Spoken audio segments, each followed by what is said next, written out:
Tinawag pong tsismoso netong si Sara Duterte si Ramon Tulfo.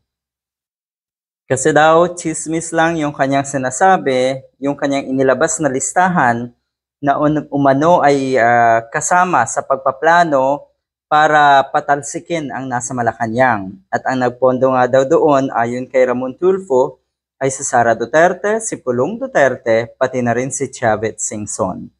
Ito daw ay walang kwentang akusasyon.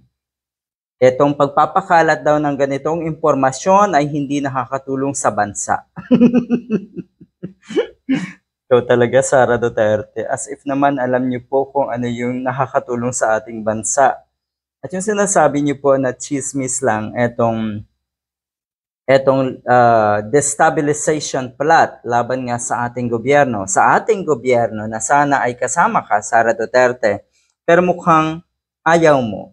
In fact, gusto mong pabagsakin ang gobyernong ito. Yun yung masaklap. Yun yung masaklap na katotohanan. Gusto mong pabagsakin ang ating gobyerno. Dahil sa ambisyon nyo po, gusto mong iligtas ang maraming taong nasa paligid mo sa kanilang mga kakaharaping kaso. Kaya po kayo nagkakaganyan. Tama po ba? Yun po ba ay chismis din lang? Mukhang hindi. Kasi kung chismis ang pag-uusapan natin, napakarami nyo rin pong paratang, Sara Duterte. Napakarami yung sinasabi tungkol sa ating gobyerno, tungkol kay PBBM, at tungkol sa mga sinasabi mong kalaban mo. Yun po ba ay may mga basihan din? Kasi lahat yan ay puro lang galing sa bibig nyo. Yan po ay mga impormasyon na mukhang wala naman kayong hawak na basihan. Kasi kung talagang matalino ka, kung may dunong ka, kung may utak ka, mauuna sana yung ebidensya.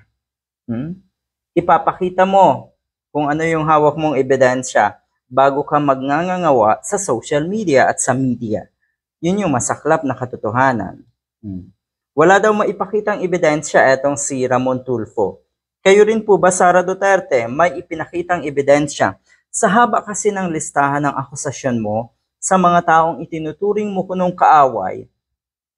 Kailan po ba kayo naglabas ng ebidensya? Wala, di ba? Patawa naman po kayo. Huwag po kayo masyadong dumagdag sa problema ng ating bansa.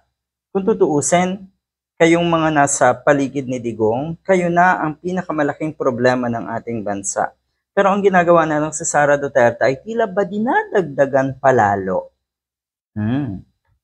At tuwang-tuwa naman ang mga DTS sa ginagawang ito ng mga Duterte. Yung tila ba ginagago na kayo ng napakatagal na panahon, tuwang-tuwa pa rin kayo. Masaklap, no? Pero totoo yun. Alam ba nila na sila'y ginagago? Sa tingin ko, may ilan-ilan dyan, alam nila na sila'y ginagago na at winawalang hiya na ng mga Duterte. Mag-antay ka daw. Dahil ito po ay pinaiimbestigahan na at sigurado na yung sinasabi mong ebidensya ay sasambulat sa inyo. Good luck.